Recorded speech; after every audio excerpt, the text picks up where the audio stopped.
Let's talk about billions.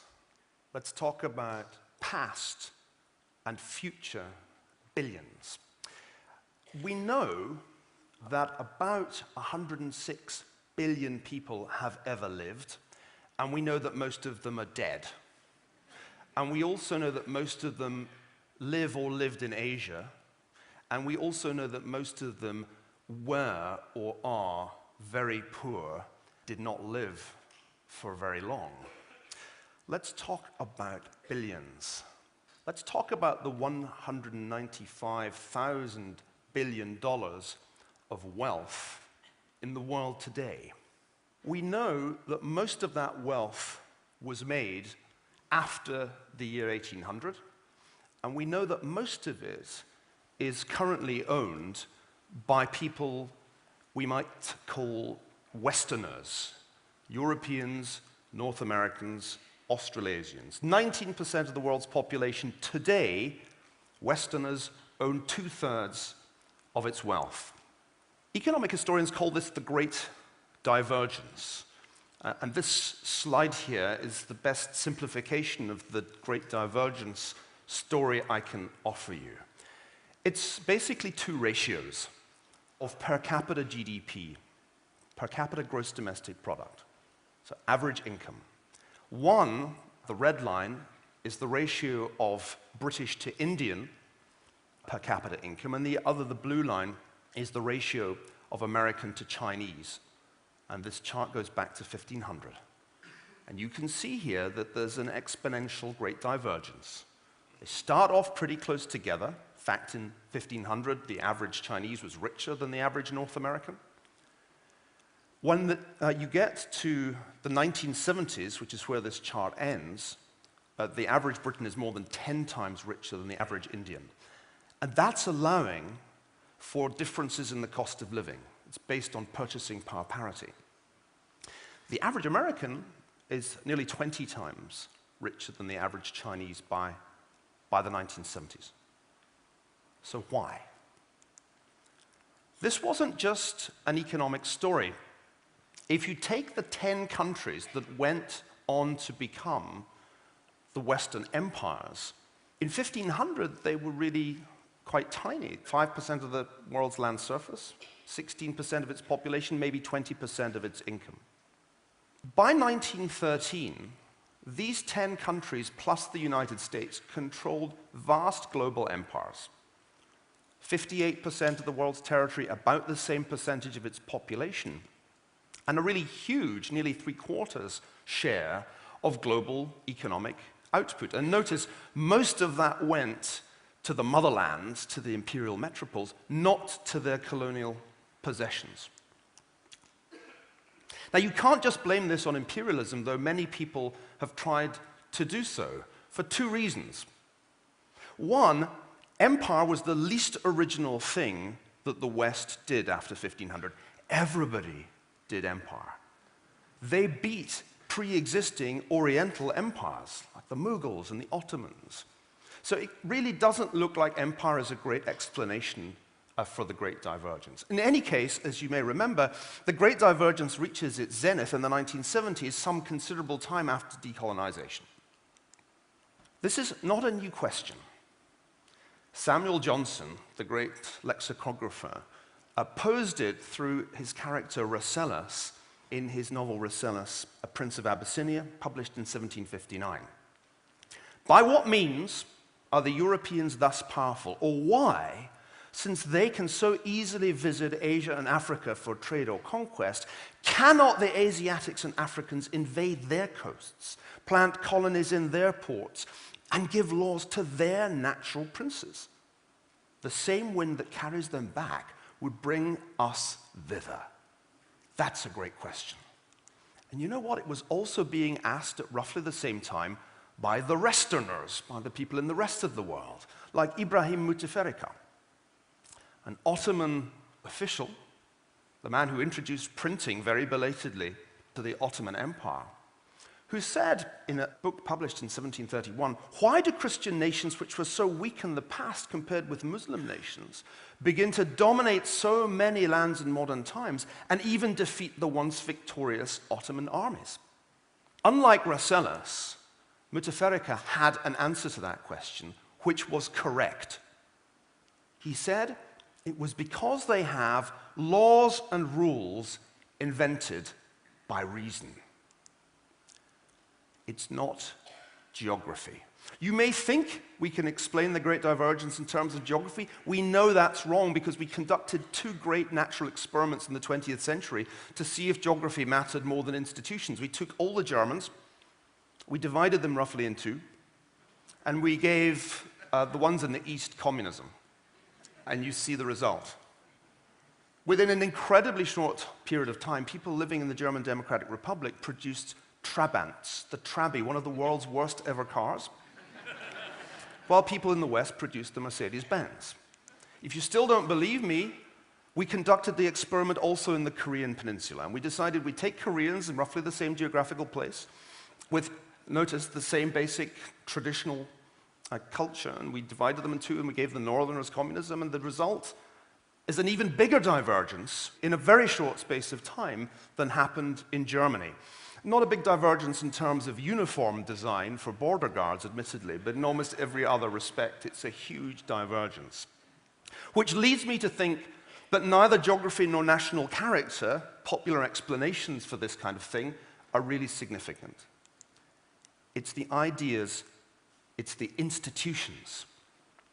This must be true because a Scotsman said it, and I think I'm the only Scotsman here at the Edinburgh TED, so let me just explain to you that the smartest man ever was a Scotsman. He was Adam Smith, not Billy Connolly, not Sean Connery, though he is very smart indeed. Smith, and I want you to go and bow down before his statue in the Royal Mile. It's a wonderful statue. Smith, in The Wealth of Nations, published in 1776, that's the most important thing that happened that year. You bet. There was a little local difficulty in some of our minor colonies, but China seems to have been long stationary and probably long ago acquired that full complement of riches which is consistent with the nature of its laws and institutions. But this complement may be much inferior to what with other laws and institutions the nature of its soil, climate, and situation might admit of. That is so right and so cool, and he said it such a long time ago. But, you know, this is a TED audience, and if I keep talking about institutions, you're going to turn off. So I want to translate this into language that you can understand. Let's call them the killer apps.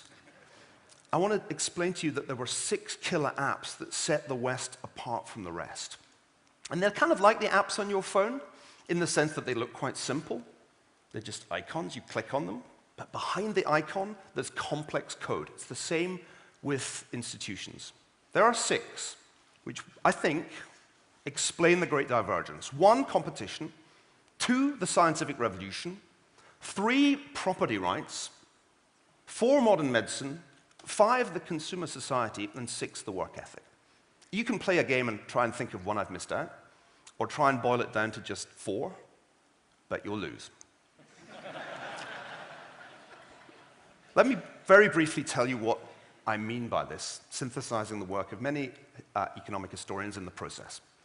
Competition means not only were there 100 different political units in Europe in 1500, but within each of these units there was competition between corporations as well as sovereigns. The ancestor of the modern corporation, the City of London Corporation, existed in the 12th century. Nothing like this existed in China, where there was one monolithic state covering a fifth of humanity, and anyone with any ambition had to pass one standardized examination, which took 3 days and was very difficult and involved memorizing vast numbers of characters and very complex Confucian essay writing. The scientific revolution was different from the science that had been achieved in the Oriental world in a number of crucial ways, the most important being that through the experimental method, it gave men control over nature in a way that had not been possible before. Example, Benjamin Robbins's extraordinary application of Newtonian physics to ballistics. Once you do that, your artillery becomes accurate. Think of what that means. That really was a killer application. Meanwhile, there's no scientific revolution anywhere else. The Ottoman Empire is not that far from Europe, but there's no scientific revolution there. In fact, they demolish Taqiyuddin's observatory because it's considered blasphemous to inquire into the mind of God. Property rights. It's not the democracy, folks. It's having the rule of law based on private property rights. That's what makes the difference between North America and South America. You could turn up in North America having signed a deed of indenture saying, I'll work for nothing for 5 years, you just have to feed me. But at the end of it, you got 100 acres of land. That's the land grant on the bottom half of the slide. That's not possible in Latin America, where land is held onto by a tiny elite descended from the conquistadors. And you can see here the huge divergence that happens in property ownership between North and South. Most people in rural North America owned some land by 1900. Hardly anyone in South America did. That's another killer app.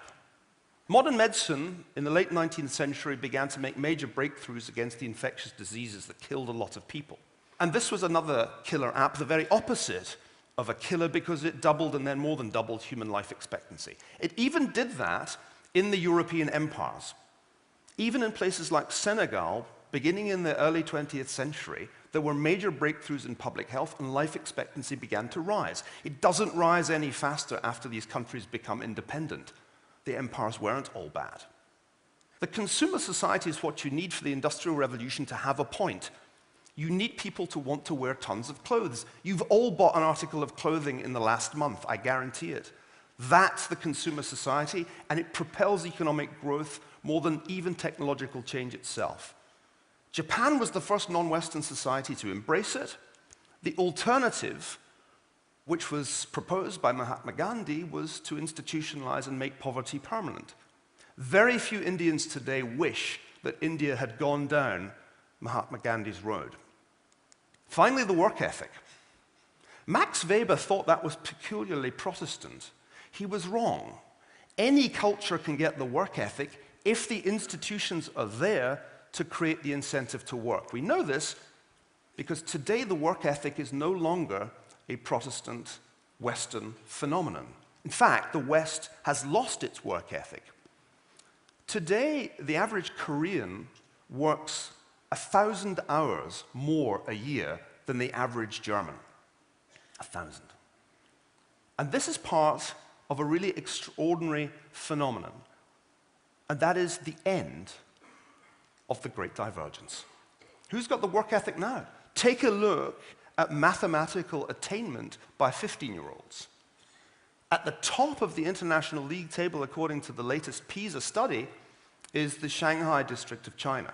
The gap between Shanghai and the United Kingdom and the United States is as big as the gap between the UK and the US and Albania and Tunisia.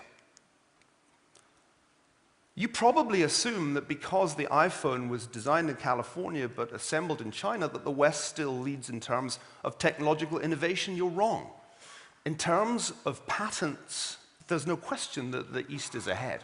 Not only has Japan been ahead for some time, South Korea has gone into third place, and China is just about to overtake Germany. Why? Because the killer apps can be downloaded. It's open source. Any society can adopt these institutions, and when they do, they achieve what the West achieved after 1500, only faster. This is the great reconvergence, and it's the biggest story of your lifetime, because it's on your watch that this is happening. It's our generation that is witnessing the end of Western predominance. The average American used to be more than 20 times richer than the average Chinese. Now it's just 5 times, and soon it will be 2.5 times. So I want to end with 3 questions for the future billions. Just ahead of 2016, when the United States will lose its place as #1 economy to China. The first is, can you delete these apps? And are we in the process of doing so in the Western world? The second question is, does the sequencing of the download matter? And could Africa get that sequencing wrong? One obvious implication of modern economic history is that it's quite hard to transition to democracy before you've established secure private property rights. Warning, That may not work. And third, can China do without killer app number 3? That's the one that John Locke systematized when he said that freedom was rooted in private property rights and the protection of law. That's the basis for the Western model of representative government. Now, this picture shows the demolition of the Chinese artist Ai Weiwei's studio in Shanghai earlier this year. He's now free again, having been detained, as you know, for some time, but I don't think his studio has been rebuilt. Winston Churchill once defined civilization in a lecture he gave in the fateful year of 1938. And I think these words really nail it. It means a society based upon the opinion of civilians. It means that violence, the rule of warriors and despotic chiefs, the conditions of camps and warfare, of riot and tyranny, give place to parliaments where laws are made and independent courts of justice in which over long periods those laws are maintained. That is civilization, and in its soil grow continually freedom, comfort, and culture, what old Tedsters care about most. When civilization reigns in any country, a wider and less harassed life is afforded to the masses of the people. That's so true. I don't think the decline of Western civilization is inevitable, because I don't think history operates in this kind of life cycle model beautifully illustrated by Thomas Cole's course of empire paintings. That's not the way history works. That's not the way the West rose, and I don't think it's the way the West will fall. The West may collapse very suddenly. Complex civilizations do that because they operate most of the time on the edge of chaos. That's one of the most profound insights to come out of the historical study of complex institutions like civilizations. No, we may hang on despite the huge burdens of debt that we've accumulated, despite the evidence that we've lost our work ethic and other parts of our historical mojo. But one thing is for sure, the great divergence is over, folks. Thanks very much.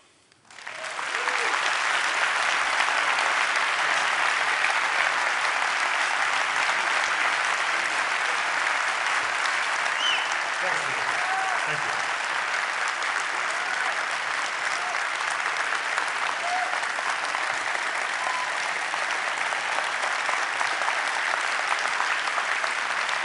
Neil, I'm just curious about your take on the other region of the world that's booming, which is Latin America. What's your view on that? Well, I really am just talking about the rise of the East. I'm talking about the rise of the rest, and that includes South America. I once asked one of my colleagues at Harvard, hey, is South America part of the West? He was an expert in Latin American history. He said, I don't know, I'll have to think about that. That tells you something really important. I think if you look at what is happening in Brazil in particular, but also Chile, which was in many ways the one that led the way in transforming the institutions of economic life, there's a very bright future indeed. So my story is really as much about that convergence in the Americas as it's a convergence story in Eurasia. And there is this impression that North America and Europe are not really paying attention to these trends. Most of them, mostly we're worried about each other, right? The Americans think that the European model is going to crumble tomorrow. The Europeans think that the American budget is going to explode tomorrow, and that's all we seem to be caring about recently. I think the fiscal crisis that we see in the developed world right now on both sides of the Atlantic is essentially the same thing, taking different forms in terms of political culture. And it's a crisis that has its structural facet. You know, it's partly to do with demographics, but it's also, of course, to do with the massive financial crisis that followed excessive leverage, excessive borrowing in the private sector. That crisis, which has been the focus of so much attention, including by me, I think is an epiphenomenon. The financial crisis is really a relatively small historical phenomenon which has just accelerated this huge shift which ends half a millennium of Western ascendancy. I think that's its real importance. Neil, thank you. Thank you very much, Bruno. Thank you.